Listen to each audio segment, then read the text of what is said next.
Маю зізнатися, я не розумію, не вмію грати і не отримую задоволення від ігор розробника From Software. Зараз люди, які дивляться мій канал заради психології і мілітарних тем, трохи випали з реальності, а глядачі-геймери розділилися на два непропорційних табори – на тих, хто мене підтримує, і тих, хто ні. Але не засмучуйтесь, намагатимусь розповісти цю історію послідовно і цілісно, на відміну від ігор серії Темних душ. Ну і звісно поясню, чому Dragon's Dogma і перша, і друга краща альтернатива для геймерів, ніж будь-яка гра Фромів і Міядзакі. Dark Souls – легенда геймдеву.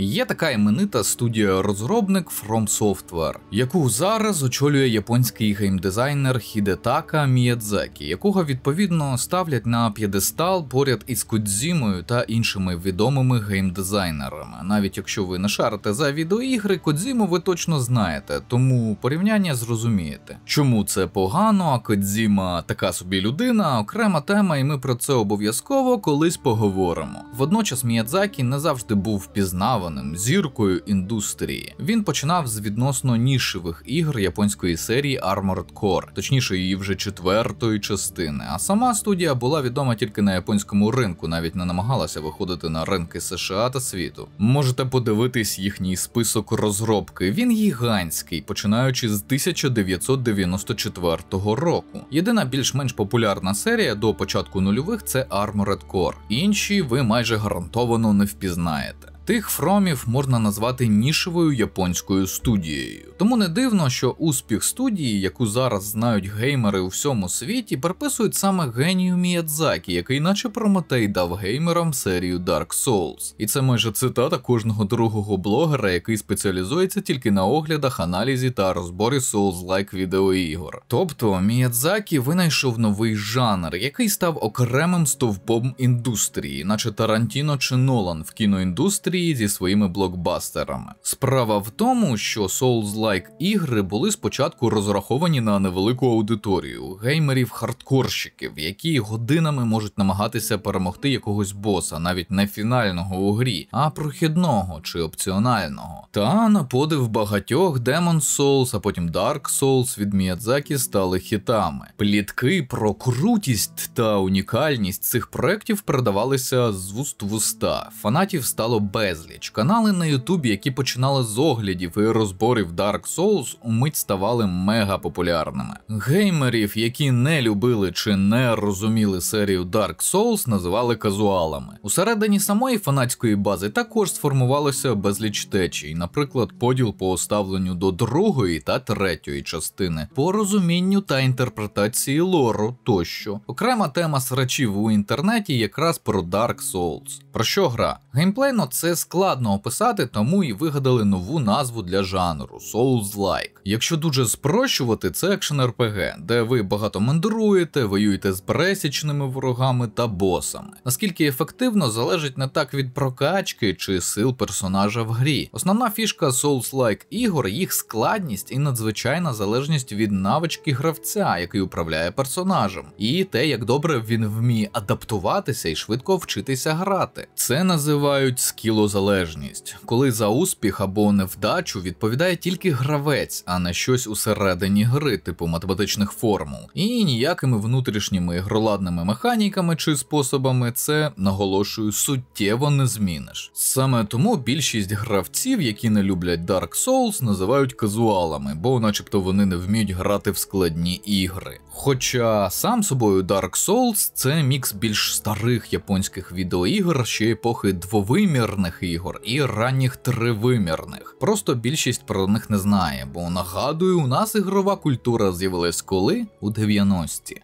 А весь світ уже років 20 грав. Наративно ж, якщо не вдаватись в деталі, Dark Souls – це фантазійний постапокаліпсис, де ви граєте за труп на руїнах світу. Якщо захочу схожу атмосферу, просто згадаю одну із своїх ротацій. 3, 2, 1. Можете дивитися фанів ДС, які, напевно, вже намагаються мене закенселити в коментарях. Взагалі, ігри Фромів майже не мають сюжету, є його частина, саме лор. Тому гравець повинен за задумом геймдизайнера додумувати, що було і стало зі світом. Мінімум діалогів, описів, цілісності історії як такої. Це і відчуття депресивної геймплейної самотності під час гри, напевно, найбільш значний мінус цього жанру для мене. І причина, чому мені нудно грати в ігри Фромів. Через цей мінус існує моя виключна нелюбов до цього жанру, незважаючи на його гігантську популярність. Бо, розумієте, більшість клонів або наслідувачів жанру вважають, що відсутність сюжету, персонажів, які розмовляють словами через рот, і необхідність додумувати за сценаристів гри історію – це обов'язкові складові таких ігор. І це мене бісить. Взагалі цього не розумію. Проблема навіть не в кількості сюжету. Подивіться на нещодавню мегапопулярну Helldivers 2. Там мінімум необхідного сюжету, але його проговорюють. І це офігенно. Сюжет не заважає геймплею бути гарним, як вважають деякі адепти і фани Dark Souls. Це виключно фішка Міядзакі, яку всі копіюють, навіть не розуміючи навіщо. Начебто за цим стоїть історія про те, як ще школярем Міядзакі читав книги англійською та не розумів половину слів і додумував їхній сюжет сам. Водночас нагадую, для мене найгіршими іграми є нудні ігри. Розумію, чому Souls-like подобаються, чому в них грають, чому така сильна фанбаза і чому мені напхають за комірець тільки за те, що озвучив свою думку щодо цього. Однак через оці всі особисті причини вся серія Dark Souls, Demon Souls, Elden Ring і їхні наслідувачі не моє. А втім, хотілося чогось подібного ігроладно, з нормальним сюжетом, без відчуття покинутості, спустошеності в атмосфері гри. Щось, що потребує саме скіла. Десь в той час якраз розробляли схожу в деяких принципах, але загалом іншу гру. Її назва Dragon's Dogma.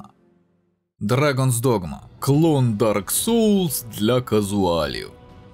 Саме це вперше почув про гру, коли думав, чи брати її на розпродажі в Steam ще років 5 тому. І це брехня. Люди побачили, що візуально бій дуже схожий на аналогічний в Dark Souls, графіка також приблизно така ж, і вирішили, що це клон. Але, по-перше, розробка Догми стартувала ще до успіху франшизи конкурентів, а її концепт геймдизайнер Хідеакі Іцуно придумав ще в школі, а це 80-ті. А по-друге, якщо дійсно пограти, зануритися хоча б годин на 10 в обидві, геймер зрозуміє, що концептуально це такі ж різні ігри, як, наприклад, StarCraft і стратегії в реальному часі в цілому, та серія Total War. Так, битви і там нібито схожі, і в реальному часі, але ігролад, який до них веде, різний. До того ж, система напарників, пішаків, що є унікальною фішкою Догми, та яка частково розкривається десь після 5 годин геймплею, усе змінює. Достатньо сказати, що цю без перебільшення геніальну систему, яку обожнюють фанати Dragon's Dogma, не змогла прийняти чи адаптувати жодна студія геймдизайнер за останні 12 років. Якщо Dark Souls опиралася виключно на реакційну скілозалежність гравця, його вміння адаптуватись і долати складнощі шляхом безкінечної кількості спроб, то для Догми важливо правильно оцінити свою роль у групі з 4 персонажів і загалом зібрати партію, яка буде гармонійно співпрацювати на полі бою. При тому 3/4 персонажів партії управляються штучним інтелектом. Гравець, звісно, може все тягнути на собі, вигадати сильний білд, відмовитися від партії, але це лише для тих, хто хоче. Гра ж проєктувалась саме для гри в партії. І тут зазначу, у відеоіграх ще з початку їх існування напарники асоціювалися з тупими болванчиками, які за корисністю варіюються від злегка корисних до тих, що завжди заважають і ускладнюють життя. Цей стереотип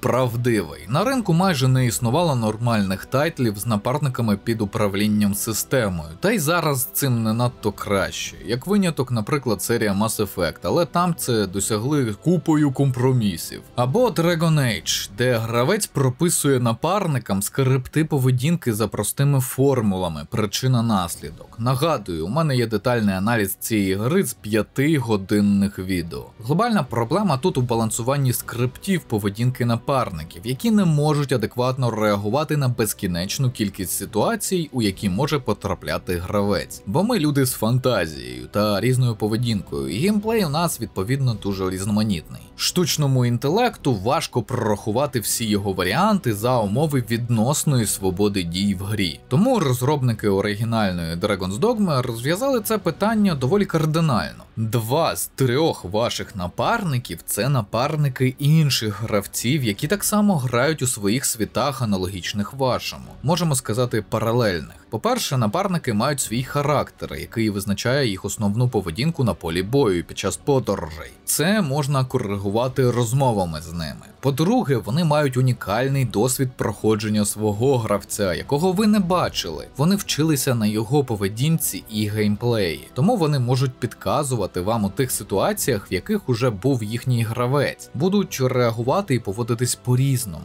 Ну, в міру того, що міг штучний інтелект рівня 2012 року. По суті, такі напарники найближчі, що ви можете отримати до реальних людей в одній з вами партії у кооперативних іграх або ММО, але при тому в одиночній грі. Забігаючи наперед, друга частина, про яку далі і будемо говорити, покращила це новими технологіями штучного інтелекту, які зараз існують. Відповідно, ваш основний компаньйон, яких тут називають пішаками, стане чиїмсь напарником у паралельному всесвіті іншого гравця і буде допомагати йому згідно з характером і досвідом, який він отримав у вас. Але це не все. Ваш пішак, якого найматиме інший гравець, також буде вчитися у нього та його проходження. Тобто, так усі гравці пов'язані між собою, але водночас ніколи не зустрінуться одне з одним. У цьому геніальність системи пішаків і взаємозв'язку ком'юніті гри. Погодьтеся, схема дуже цікава. В інших аспектах Dragon's Dogma загалом творець Цуно до її розробки створив декілька ігор серії Devil May Cry та був дотичним до серії Monster Hunter, а також обожнював ігри Bethesda. Це все його і надихнуло. Створюючи каркас проекту, користувався попереднім досвідом, і це відчувається в ігроладі. А ще розробники Dragon's Dogma хотіли надати гравцям досвід гри в онлайн MMORPG, але без недоліків цього жанру. Коли не потрібно довго збирати партію, шукати друзів, мати якісь соціальні незручності, залежність від доступу до мережі і при тому мати гарний сюжет, бо в більшості ММО він, як і в Dark Souls, рудиментарний, нецікавий або неіснуючий. У першій догмі він теж був спочатку частково кострубатий в побічних історіях, тому що видавець гри Capcom десь посередині розробки зменшив бюджет і команду, не розуміючи потенціал тайтлу і мрій геймдизайнера Ідзуно. Вирізали, уявіть, більше 60% гри, тому перша частина була недоробленою, не розкритою. Добре, що хоч зараз надали все потрібне після постфактум успіху першої частини. Тепер розумієте, чому Dogma і Dark Souls абсолютно не схожі. Але багато людей на релізі гри в 2012 році на PlayStation чомусь вирішили, що напарники – це типу полегшення геймплею гравця і загалом концепт для казуалів, які не можуть проходити Souls-like ігри в соло. Тому Dogma була на старті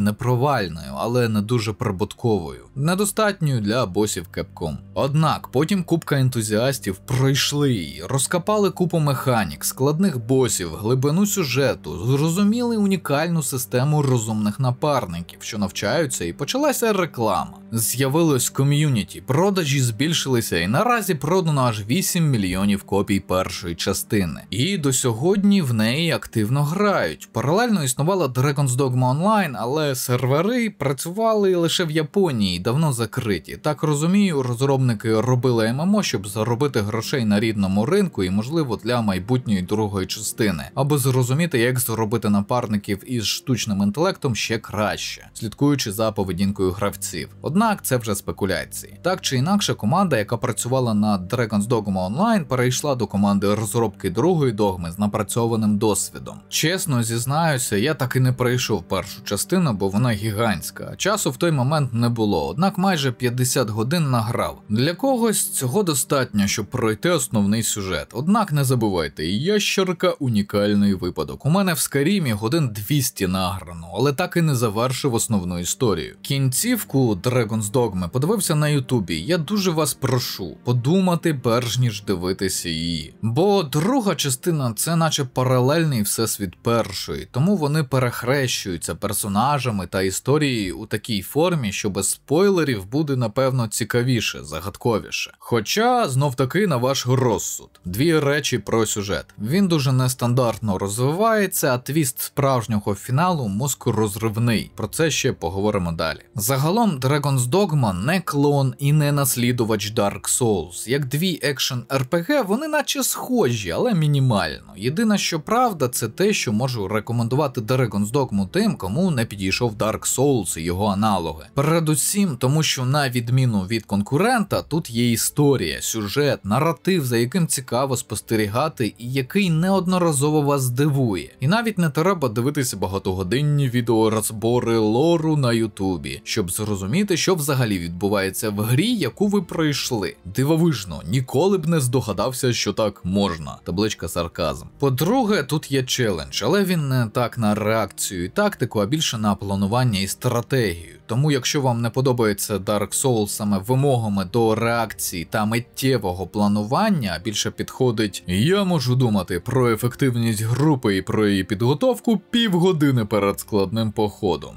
то це ваша гра. Особливо смішно в цьому контексті, що багато глядачів кажуть, що друга догма схожа на Elden Ring, який є еволюцією Dark Souls. Хоча для мене це дві абсолютні протилежності, якщо порівнювати задоволення від гри. Тим же, хто все одно буде мене не іронічно звинувачувати в казуальності через нелюбов до Dark Souls, я пропоную челендж. Виграти хоча б одне проходження в Stellaris, Crusader Kings, XCOM 1 чи 2, або в будь-якій зі старих частин Total War з увімкненим залізним модом, тобто з одним автозбереженням. На вас очікує багато відкриттів і переосмислення слів складно, фрустрація і поняття ціна помилки. Ну а те, що догма це клон Dark Souls, це стереотип, який сформувався завдяки шаблонному мисленню і, на жаль, створив погану репутацію для гри, яка, на мою думку, є геніальною та унікальною і вартою вашої уваги. Зазначу, що ситуація взагалі протилежна. Принаймні, догма, на відміну від соулсів, має значно більше прав називатися інноваційною грою, яка дійсно привносить щось нове в жанр екшен-РПГ. Тоді як соулси просто добре скомпонували все, що вже існувало до них. Доказів цього тейку від мене не буде, лише дам посилання на блогера, у якого вони є. У теорії ігор є гарне велике есе про культ Dark Souls серед геймерів. І чому він, цей культ, часто абсурдний. Це не реклама, він про цю рекомендацію дізнається через ваші привітання йому у коментарях від мене. І так, маю вибачитись за клікбейтну назву під теми, бо, як ви вже зрозуміли, погрався зі стереотипом.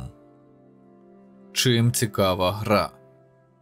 Про систему напарників уже згадав. Це, певно, основна фішка, яка принесе вам половину насолоди від тайтлу, разом із сюжетом, про який далі. Друга важлива відмінність – величезний відкритий світ, який чекає на свого дослідника. Йди куди хочеш, роби що хочеш, можеш залишити основний сюжет до кращих часів, бо тут є що шукати. Бачите цього сфінкса? Його дуже важко знайти, я знайшов, але тільки з гайдом. Його умовна квестова лінія навіть з підказками займе у вас годин 5, водночас більшість гравців його навіть не знайдуть. А це цікавий бос зі своєю історією, і такого тут багато. Цей відкритий світ не схожий на відкриті світи, наприклад, Ubisoft. Цей створювали без думки про нескінченний грінд, а хотіли передати почуття першовідкривача. Це, на жаль, не дуже популярно в наш час. Третя фішка – професії, вони ж vocations. Цим славилась і перша догма, а саме системою класів персонажа. По-перше, їх тут багато, по-друге, вони дуже різні, і по-третє, їх можна прокачувати паралельно і міняти без штрафів чи довгої підготовки. Хочете бути воїном в обладунках? Будь ласка, на вибір танки з щитом чи берсерк з дворучною зброєю. Хочете когось спритніше? Ось авантюрист з 2 кинджалами, швидкий, мов ураган. Не подобається бути фронтовиком, стрілець чи маг – ваші варіанти. Ви скажете, це банально для рольової гри. Окей. А що ви скажете про систему гібридності? У першій частині ви могли поєднувати 2 класи, які вам подобаються в один унікальний. Воїн з авантюристом, маг зі стрільцем, маг із воїном та інші варіанти. Просто брати і вбудовувати споріднені навички різних класів гібридні. Зараз же ще крутіше, але більш заплутано. Наприклад, є класи тільки для гравця, а не пішаків. Один з них заточений виключно на підтримку групи воїнів – Трикстер, володар диму та примар, майстер виклику галюцинацій. Мені ж, наприклад, став до вподоби містичний списоносець. Це поєднання бійця з магом. Хоча мій початковий вибір – воїн. Величезний плюс, що кожний з цих класів пропрацьований розробниками так, що у вас буде враження, що було можливо створити окрему гру на його базі, типу Devil May Cry. Ну, бо геймдизайнер створював старі частини ДМК. Анімації, баланс, видовищність боїв феноменальні. Та що я вам кажу, просто подивіться на екран, але пам'ятайте, що я не дуже крутий в подібних тайтлах. Однак на Ютубі вже можна знайти нарізки, як люди роблять акробатичні номери і буквально виконують танок смерті, граючи за воїнів, авантюристів і гібридів. Може, був би я на 20 років молодший із реакцією юнака, теж міг би так. Загалом існує 10 класів. Також, ймовірно, буде DLC, як і в першій догмі, яке, акцентую, можливо, збільшить кількість класів. Але навіть без цього розробники доклали купи зусиль, щоб навіть базові класи – воїн, авантюрист, маг і стрілець – могли творити справжні бойові вистави, не кажучи вже про спеціалізованих і гібридів. Згадаю, що для кожного класу також можливий і важливий білдинг під свої потреби. Тобто ви можете дворучника зробити, наприклад, офтанком, демедж-ділером чи збалансованим універсалом. Залежить від вашого комфорту, збалансованості групи чи вашої фантазії. От тут кажу про збалансованість групи, але в чому вона виявляється, можливо, запитаєте ви? У стандартних для жанру рольових ігор партійних аспектах, типу потрібна класична синергія, танк, саппорт і демедж-ділер? І так і ні. На початку так, але що далі, то більше специфіки. Підказка, яку хотів би почути сам до того, як заглибитися в гру. Мати в групі 2 чаклунів – це мати реактивну залпову систему на 4 кінцівках. Бо 2 чаклуни можуть швидко і синергійно кастувати одне за одним найбільш руйнівну в грі магію, схожу на удар Хаймарса. Також необхідно зазначити, що кожен клас має свій темп. Наприклад, чаклуну, він же сорсерер, не треба нікуди поспішати, і він може створювати якийсь гігантський фаєрбол 20 секунд. Але його удар знесе майже все на своєму шляху. Головне завчасно підібрати пішаків, які в цей час будуть вас захищати від ворогів, стримувати їх. Тобто вам зовсім не обов'язково мати швидку реакцію і тарабанити по клавішах чи кнопкам геймпада, що підтверджує мою думку вище. Тут немає безальтернативного get good, тобто ультиматуму гри до скілу гравця. Будь краще або не пройдеш далі. Тому навіть якщо для вас слешери чи ті ж соулз-лайки складні, тут спокійно можете грати за мага чи чаклуна. А гра буде напружувати вас саме в аспектах підготовки і компонування групи і правильного розташування на полі бою. Якоюсь мірою гра для вас перетвориться з екшена на тактику. Сюжет. Треба визнати, він, як і в багатьох японських іграх, дуже пробуксовує на початку. І це не про нудність чи нелогічність, а про те, що японські сценаристи люблять створювати складні багатовимірні сюжети. Тому ви спостерігаєте купу, здавалося б, незначних, незалежних ланцюжків сюжету, які не перетинаються одне з одним, але вимагають вашої уваги. Щоб потім, ближче до середини гри чи до кінця, нарешті зійтися в один вузол, щоб ви хлопнули себе по лобі і сказали: так от чому це було важливо. Декому це подобається, комусь ні, тому на ваш розсуд і смак. Загалом на початку ви опиняєтесь в доволі стандартному фентезі. Злі дракони, огри, гобліни, людоящери і циклопи ваші супротивники, люди та деякі інші розумні види ваші союзники. Додайте до цього інтриги шляхти, порятунок світу і маєте класику жанру фентезі, який не так давно всім так набрид, що зник. Однак вже зараз навпаки є великий попит на цю тему, бо її стало дуже мало. Один з моїх патронів зазначив, що в нього є теорія, чому відбулося зменшення популярності жанру класичного фентезі. На його думку, на це вплинуло знищення, витіснення, заміна маскулінності та традиційних правих цінностей у цивілізованих країнах на користь воук-культурі, її попередникам, радикальному фемінізму, гнилому пацифізму тощо. Бо якщо змінюється реальність, і культура, що її відображає, стає іншою. Казки про лицар рятує даму серця замінили спочатку на лицар і дама разом воює проти зла, що непогано, і на цьому б і зупинитися, а потім і на більш дивну версію. Дама воює проти лицаря і його патріархального ордену. Це одна з причин того, що ми маємо такі шедеври, як, наприклад, Forspoken з оцінками в районі Плінтуса. Наприклад, ваша ящерка-автор не пам'ятає, коли останній раз грав у сеттингу класичного фентезі, окрім Dragon Age. А її не можна назвати саме класичним фентезі в цьому аспекті, бо це підтип. Темне фентезі. Виняток, напевно, Pathfinder, але це російська гра, вони «Іди нахуй!» за замовчуванням. Моя порада в догмі до першого великого міста чіплятись саме за геймплей, як за фанову частину, а далі вже почнеться цікавий наратив, бо, повторюю, у японців так майже завжди. У тій же серії ігор Якудза пролог зазвичай це мінімум кілька годин, більшість яких незрозумілі для початківця катсцени. Є ще багато речей, про які можна розказати. Система переміщення, так, вона тут дуже незвична. Як погода і зміна дня і ночі впливає на ігролад, спойлер, дуже сильно, як в Dying Light. Адекватна система прогресії персонажа, купа секретів і загалом загадковість світу. Знов таки, унікальний підхід і несподіванки – ще одна важлива складова догми. Розробники доклали дуже багато зусиль до того, щоб ви могли бачити щось подібне, що було в Baldur's Gate 3. Унікальний контент, який зможуть знайти декілька відсотків допитливих гравців. Коли ви знаходите дивну локацію з сюжетом чи загадкою, гуглите, як її пройти, бо застрягли, а в гуглі нічого на цю тему немає. Ніхто, крім вас, це ще не знайшов, щоб описати, і, можливо, не знайде це ще кілька місяців. Подібне, до слова, дуже непопулярне у сучасних іграх, бо, як кажуть видавці, це надлишкові витрати на продукт.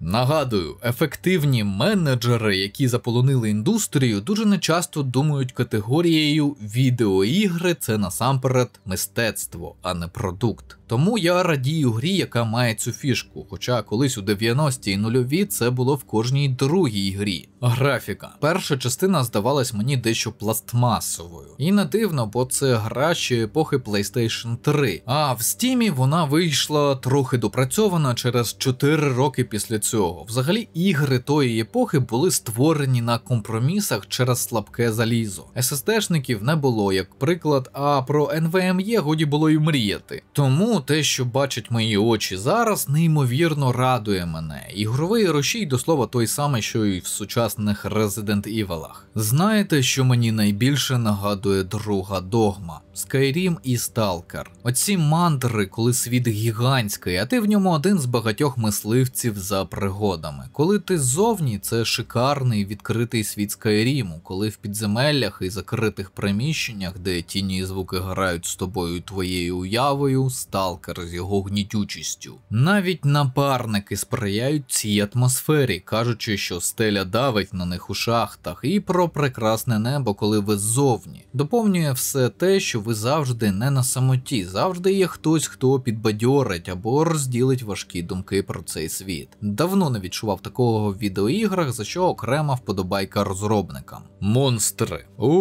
Тут у нас цілий бестіарій, і не тільки він. Малі, вашого розміру і статури, антропоморфні і не дуже, великі, велетенські, усіх не перелічити, десятки видів усіх розмірів і форм. І важливо, для перемоги над ними всіма потрібна особлива тактика і поведінка. До того ж, різні супротивники мають різні паттерни поведінки, атак, агресії, і це можна використовувати, але тільки якщо ви добре скомпонували групу. Бійці ближнього бою не можуть ефективно битись з літунами. Ті, хто чинить фізичну шкоду, будуть неефективні проти мерців, їм потрібний баф мага на стихії чи святу енергію. Маги не зможуть спокійно плести чари без захисту, і таких нюансів для кожної битви безліч, тому кожний бій відчувається важливим, а не повторюваною зачисткою. Так, ваш напарник може схопити гобліна і тримати, поки ви вдарите, або людоящера і тримати його, поки ви, чи ваш інший напарник буде йому відрізати хвіст. Це робота по вразливим місцям. Цей приклад про рептилій для мене, звісно, образливий, як для лускатого розумного, але будемо вважати, що це щось на кшталт неандертальців у Homo sapiens, тобто ящірки нерозумні. Інший приклад гарпії і загалом літаючі потвори. Їх можна схопити за лапи і приземлити, а можливо вони вас понесуть як великий грифон, тут не вгадаєш, поки не спробуєш. Або ви можете штовхати ноги циклопа, щоб той втратив рівновагу і впав. До речі, це залежить від того, наскільки ви потужний. Загалом комплекція персонажа, яку ви робите на початку, впливає на вашу силу, витривалість, інерцію під час переміщення і падіння. Це ще одна річ, яка виділяє місцеву фізику Ragdoll. Якщо хтось не знає, Ragdoll спрощено це віртуальна система рухів і фізики тіла. Тому, створюючи свого протагоніста в грі, враховуйте те, що це не тільки візуальна штука, вона впливає на весь подальший геймплей. Уже згадував, що вороги мають різну поведінку, але й великі монстри, міні і просто боси не пасуть задніх. Водночас для велетнів існують свої правила. Вони часто повільніші, інерція інша відносно маси. На них можна залізти, вони мають декілька вразливих, але складнодоступних місць одночасно, тощо. Наприклад, у мене так ще не виходило, але велетня можна прокинути синхронними атаками біля річки. Він послизнеться і стане мостом, щоб не впасти в прірву. Ось чужий футаж, як це відбувається. Загалом одне з неофіційних гасел розробників – експериментуйте. Ми зробили багато різних маленьких фішок, які тільки чекають, щоб ви їх відкрили. Тому не буду спойлерити, але це гасло, на мою думку, мало б бути одним із рекламних. Вас чекає дофіга всього нового, що ви точно не бачили в інших іграх, особливо якщо ви не грали в першу частину. І тут ми стикаємось з досить важливим контекстом, який ви ще не чули. Це все працює разом у комплексі, навіть коли ви самі ще не знаєте про ці механіки, а тільки інтуїтивно їх нащупуєте. Якби це була тільки купка окремих фішечок, які не впливають одна на одну, то можна було б взагалі їх не згадувати. Зараз існує безліч ігор, які мають 2, 3, а то й десятки умовно різних механік, які не впливають одна на одну. Вони існують майже в вакуумі. Однак саме досвідчені розробники роблять їх такими, що працюють у синергії, коли одну не можна уявити ефективною без інших. Коли сума складових гри разом перевищує їх цінність поодинці. Це як з борщем. Витягни один з інгредієнтів і вже не те, а от разом це симфонія смаку. Цілісність. Це відчувалось і в першій догмі, яку називають недооціненим шедевром, діамантом, який випередив свій час геймплейно і став культовим серед багатьох гравців у світі. А сюжет, незважаючи на те, що був порізаний через видавця і скорочення бюджету на розробку, створив десятки, якщо не сотні фанатських теорій про те, що взагалі насправді відбувалося в грі. Бо класична казка про лицаря, що вбиває дракона і рятує світ, під кінець виявляється повістю про сенс життя і безмежні варіанти загубитися в безцільному існуванні. Це якби ви почали читати дитячу книгу з картинками, а наприкінці виявилось, що це роман Франца Кафки «Процес». Слід зазначити, пам'ятаєте фішку Старфілда з новою грою плюс? Так от, Dogma це зробила за 11 років до цього і краще. Значно краще. Характерно те, що багато журналістів зганьбилися своїми рецензіями на першу частину, в яких видно, що вони не пройшли гру навіть частково, і не знали про фокуси сценаристів і розкриття геймплею. І тут слідкуйте за тими рецензіями та оглядами цієї гри, які ви будете бачити від наших блогерів. Якщо вони будуть казати про сюжет як найслабкішу ланку, дуже ймовірно, вони не грали ні в першу, ні в другу гру навіть до середини. Просто поспішали випустити відео, бо більшість оглядачів, на жаль, не чекають від сучасних відеоігр зміни темпу сюжету, геймплею і наратива, і не грають в ігри повністю, а лише пробігають їх, отримують якийсь зріз вражень і виставляють його як істину. Друга догма, судячи з того, що я поки що бачив, а я визнаю, ще не дійшов до кінця, гідний послідовник свого шанованого предка. Це та гра, яку хотіли зробити ще в перший раз. Але тепер у команди Itsuno є бюджет, більше досвіду, доступ до сучасних технологій штучного інтелекту для напарників тощо. Не уявляєте, яких зусиль мені вартує наглянути чиєсь швидке проходження з фіналом і те, як творці обіграють наратив першої частини вже тут, але стримую себе і вам цього бажаю. Мінуси. Їх насправді дуже багато, їхня основа – незвичність. Якщо ви геймер не зі стажем із 90-х, нульових, а почали свій шлях із 10-х або навіть нещодавно, років 5 тому, вам буде важко сприйняти гру. Чому? Індустрія, особливо новітня, привчила гравців бути лінивими, наприклад, зберігатися перед битвою. Тут не вийде. Одне автоматичне збереження.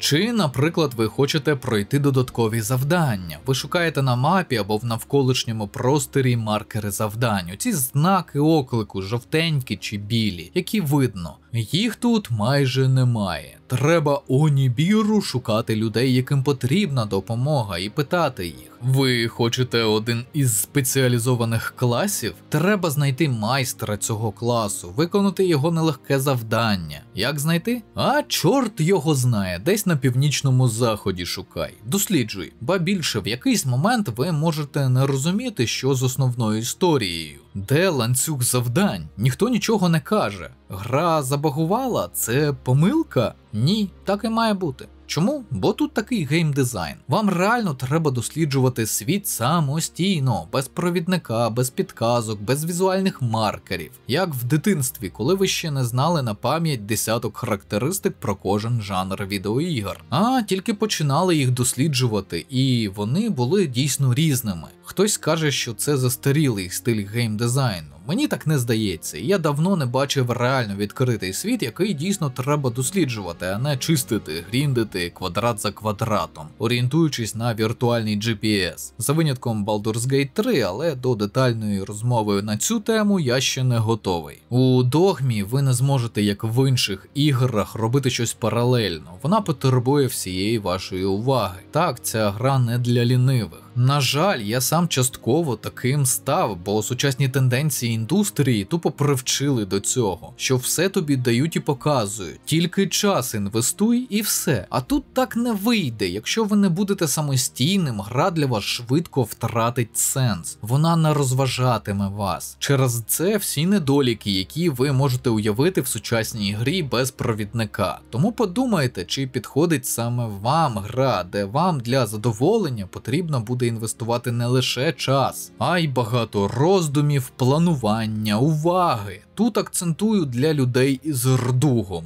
де кожен окремий похід на годину-дві – це ризик реальних втрат, якщо ваше планування було невдалим. Це може здаватись простим питанням, це ж гра, але абсолютна більшість вас, мої глядачі, дорослі люди, час яких коштує дорого. Якщо цей час не компенсується задоволенням, а залишається тільки роздратованість, це погана інвестиція. Проблеми, про які неможливо мовчати.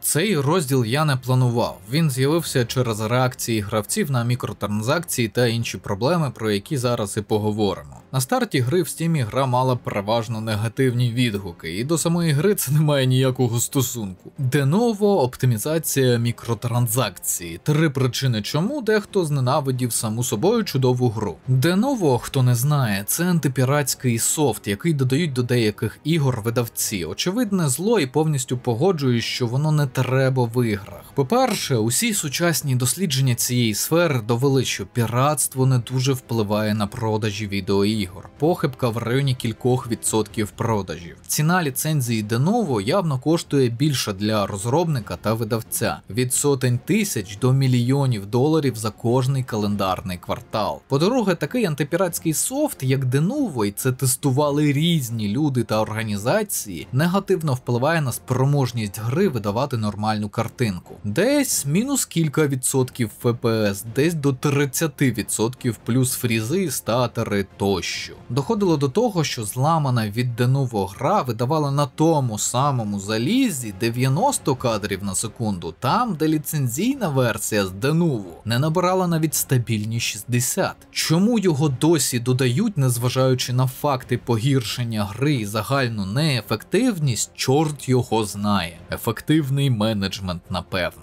Ну і про те, що кричать всі навколо. Погана оптимізація. Граю на середніх налаштуваннях і навіть так є просадки у місті, де багато неграбельних персонажів. Це проблема майже всіх сучасних відеоігр з сучасною графікою. Розробники і видавці економлять на оптимізації та тестуванні гри, щоб швидше її випустити, а потім дороблюють від декількох місяців до півроку. Це тенденція, яка, на жаль, приносить компаніям прибутки. Бо тестування ігор – це дорого. Особливо, якщо говоримо про ПК, де кількість збірок різного заліза прямує до безкінченності. Але знову таки непопулярна думка. Технічні проблеми майже завжди відходять на задній план, якщо сама гра може затягнути у стан ескапізму. Ну і з іншого боку, в ігри, які мені подобаються, що купую їх на релізі, точно потім буду грати знову. Через рік, 2, 5, принаймні так планую. Хочеться, щоб вони мали запас ходу. Щоб на якійсь Nvidia 10600 і 64-ядерному Intel, загальна кількість гігагерц якого вже чотиризначна сума, гра виглядала достойно. Щоб не потрібен був ремастер, який зараз штампують десятками через якісь 2-3 роки після виходу гри. Той же Dragon Age Origins 2009 року виходу міг запуститись на тостері, але його графіка виглядає пластиковою. Якби не стиль і дизайн, дивитися на неї було б сумно. Водночас подивіться на третього Відьмака, якого критикували за високі вимоги до заліза у 2015-му. Нормально ж грати?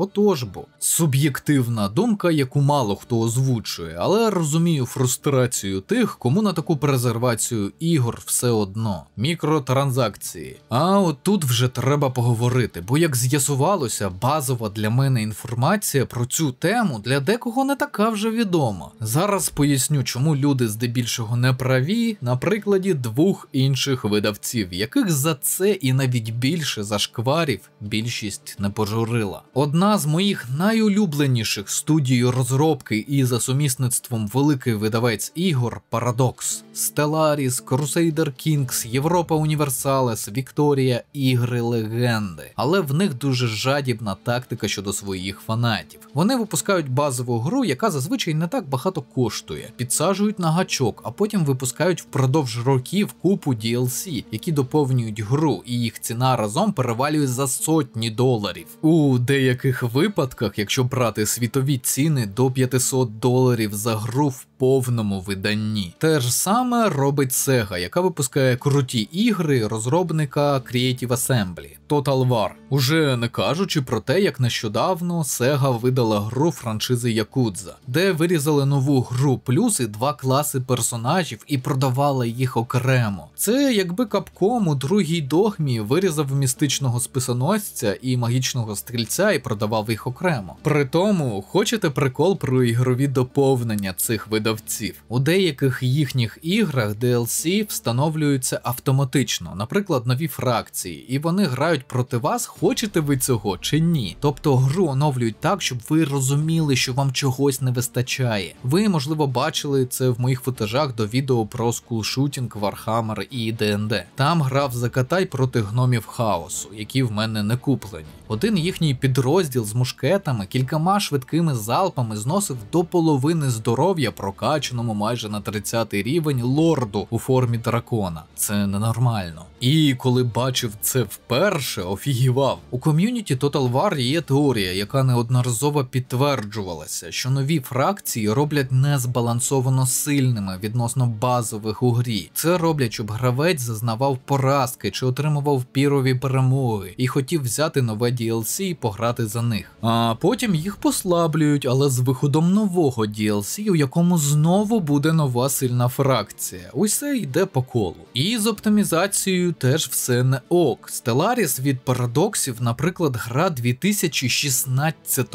року, але й досі там виникають проблеми через навантаження ігрового рушія безлічу доповнень і поганим їх тестуванням перед виходом. Гравці як бета-тестери. Total War теж відомий прожерливістю щодо заліза. Розумієте, для чого вся ця моя тирада? Вона про те, що є безліч ігор за повну ціну і навіть більше. Подивіться на списки DLC до ігор Paradoxів і Sega, які прямо впливають на гру і її складність, можливості гравця, доступ до механік за гроші, а більшості все одно. І от, коли виходить гарна гра, мікротранзакції до якої банально ні на що не впливають, але сама гра дуже хайпова, у багатьох відбувається мелтдаун. Хоча цю тенденцію до мікротранзакцій створювали десятки і сотні ігор до цього, на які всі так само не особливо звертали увагу. Звичайно, можна сказати, що ігри, які назвав нішеві, окей. Assassin's Creed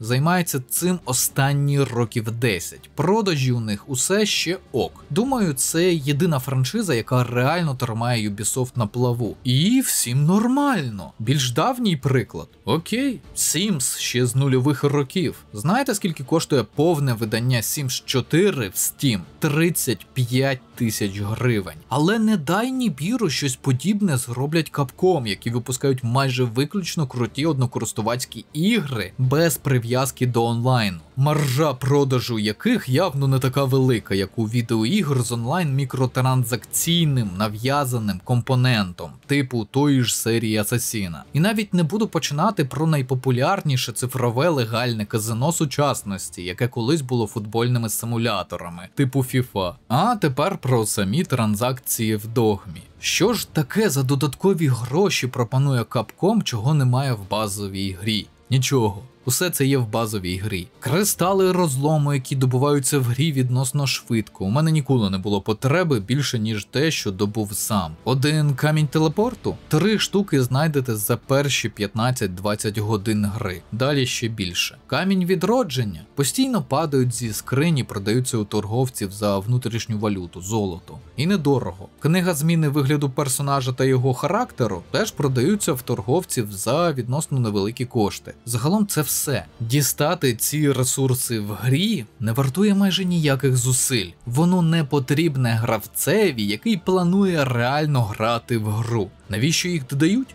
Не знаю. Для мегалінивих людей може. Просто не уявляю, кому це дійсно потрібно і хто буде купувати. З того, що бачив і в першій Догмі, і в другій не помітив, що у грі були спеціальні маніпуляції, щоб гравець хотів купити додаткові предмети за реальні гроші. Бо в чому основна проблема такої штуки, як зберігачі часу, про які я розповідав у відео про темну психологію. Свідома зміна гри на гіршу для гравця, щоб він хотів обійти нудний затягнутий геймплей за реальні кошти. Тобто 2 компоненти маніпуляції. А коли один із них відсутній, навіть сотні мікротранзакцій не будуть ефективні. І хтось це ж все порівнює з лутбоксами і NFT, які пхали або намагались всюду пхати раніше жадібні видавці. Знову привертаю вашу увагу до відео про темну психологію, де пояснюю, в чому реально є маніпуляція і чому найбільша маніпуляція цифрового століття сьогодні – прославлення пустої ненависті. Погоджуся, що будь-які мікротранзакції – це погано. Водночас, аналізуючи такі транзакції, майже відразу можна зрозуміти, де тобі продають вирізаний контент гри, чи те, що реально додаткове цифрове сміття і не потрібне абсолютній більшості гравців. І в Догмі саме другий випадок. Наголошую, це все ще пиздець і забаганка видавця. Однак люди, які знищують рейтинг гри, яка офігенна у своїй суті, при тому, які нічого не кажуть про десятки інших видавців, на мою думку, дивні.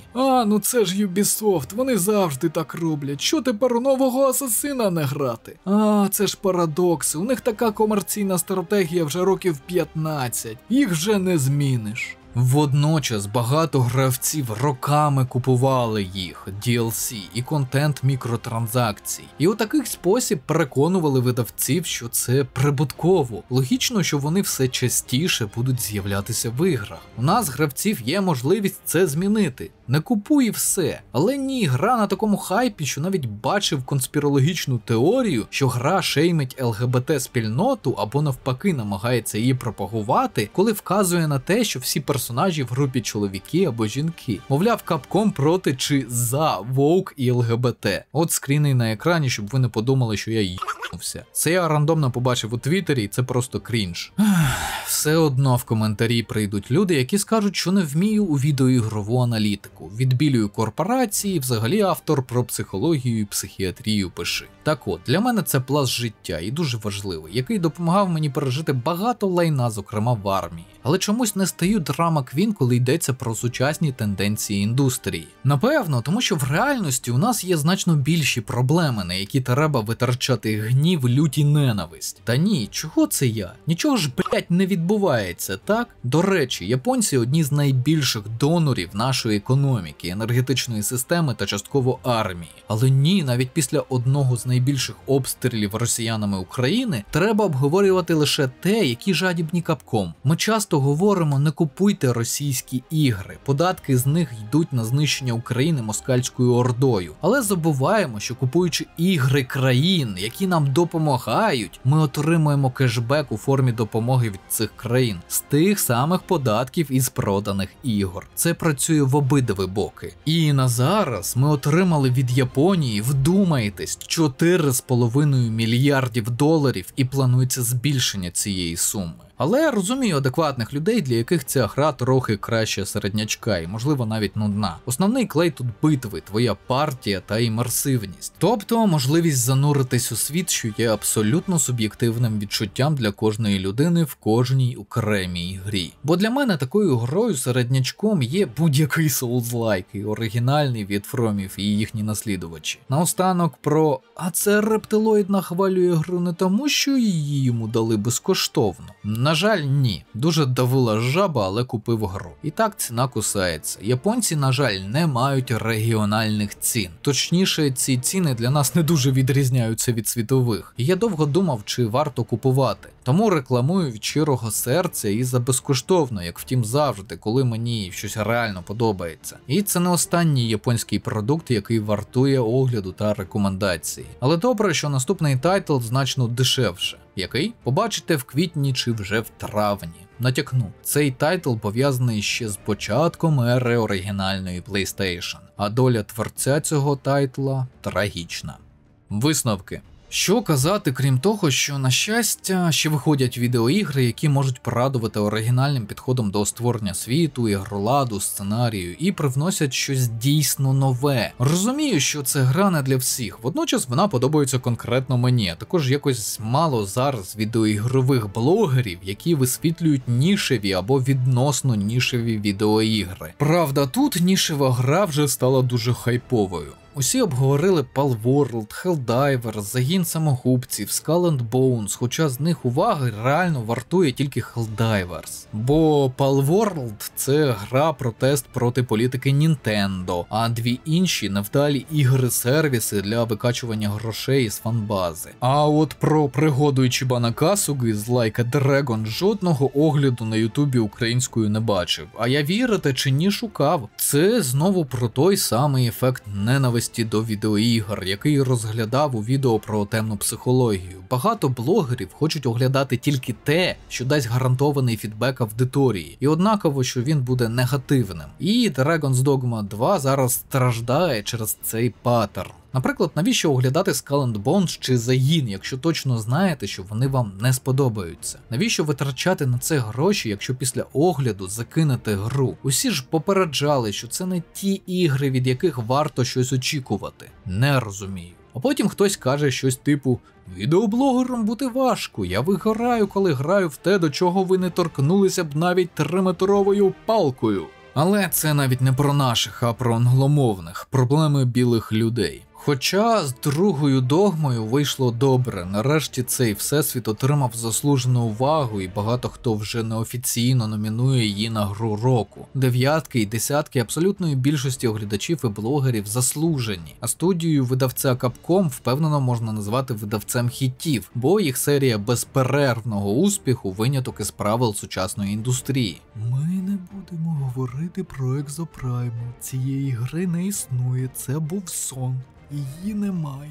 Водночас, повторюю, це нішева гра, не для всіх, і висока оцінка тут з приміткою, вона специфічна. Гра не для всіх, а розрахована саме на певну групу гравців. Якщо вам не зайшла, це теж нормально. Як і нормально, що рептилоїду не подобаються автосимулятори, соузлайки і метроїдванії, наприклад. Ми всі стали забувати про існування такої штуки, як власний смак. Якщо гра має якусь хвилю хайпу, то чомусь усі автоматично думають, що вона припаде до смаку абсолютній більшості. Це можливо для умовно мейнстрімних жанрів, типу шутерів від першої особи. Але коли вам подобається молочний шоколад, але ви чекаєте, що нова чорна шоколадка буде на смак молочною, це як мінімум дивно і нелогічно. Ще більш дивно, коли ви починаєте критикувати, усюди писати і знецінювати чорний шоколад і його поціновувачів за те, що він не схожий на молочний. У моєму випадку, імовірно, ще будуть казати, що я відбілюю чорний шоколад і не розбираюся в ньому, історії какао-бобів, і взагалі ніколи не відвідував плантації какао. Який з мене експерт? Наостанок моя порада. Грайте в те, що вам подобається. Це очевидна думка, однак наше цифровізоване століття діджитал фастфуду спонукає це проговорювати вголос. Такий дивний час. А на цьому будемо завершувати. Нагадую, у нас є Discord-сервер для платних підписників від $1, де періодично граємо в кооперативні ігри, спілкуємось на різні теми від психології до IT. А також для підписників рівня офіцер вже є десятки годин подкастів про війну, мілітарку, військову психологію, психіатрію, загальний стан медицини в Україні і де я жартую дідівські жарти про МПЗ і бюрократію в армії. 18 квітня у сервера перша річниця, тому ми обов'язково зберемося і будемо спілкуватися і грати. Доєднуйтеся. Канал вашої нібірянської ящерки також можна підтримати за посиланнями в описі. На вибір 3 варіанти на ваш смак: Patreon, BuyMeACoffee та Donatello. Потім розрахуюся з вами класичними матеріалами про кризову і військову психологію з оглядами та розборами відеоігр, звичайно українською. Нагадую, що всі патрони можуть поставити питання у коментарях під відео на платформах підтримки та в особистих повідомленнях. Ці питання обов'язково побачу і відповім у межах своєї компетенції. А ці поважні пані та пани вже підтримали канал. Шана та дяка. Особливо подяка Янгол-охоронець, Володимир Іващенко, генерали, Олександр Філоненко, Дмитро, Грінго, Тайрет CISO, Ярослав Крохмальний, Комбриги, Олександр Спрат, VCR, Борис Ромбульт, Саша Слюсаренко, полковники, Акмаль Бафоєв, Олександр, Антон Доценко, Арканікс, Чара Фріск, Каптан Хофман, Дарт Некіт, Діма Швець, Дмитро Шевченко, Дмитро Воротняк, Ексвайлер, Ігор Боднар, Айві, Локсерро, Микола Швед, Найхткрек, Олександр Гончарук, Ukrainian Smuggler, Паразитікс, Пріма, Сер, Вася 96, Вед Тейт, Ксеноморф Принцес, Андрій Ворон, Андрій Дичок, Артем Тімченко, Богдан Старовой, Дмитро Куліш, Дмитро Станішевський, Ірія Аліє, Ігор Тоцький, 33 шальних узбека, Граніт, Консортов Кадара, Волонтери, Олексій Антоненко, Алтріо, Андрій Орел, Девіл Дарксайдер, Денис Дудко, Ервін, Флешкілер, Фукуат, Хантеріан, Рос Ейха, Кирил Мартищенко, Логанс, Меткузя, Містер Кроу, Ніколас Дав, Олександр Бойко, Олексій Юшків, Осі, Роман Литвиненко, Сергій Нікітін, Сергій Хакон, Юрій Демон 4, Валерій Кравець, Віталій Дзюба, Владіслав Афонін, Андрій Лупов, Артем Гринько, Діма Мурачов, Лев Кропивницький, Святослав Жаребний, Тимур Кім, Хорунжий, Іванна Баглай. Підтримуйте україномовний YouTube. Вірте в ЗСУ. Все буде Україна.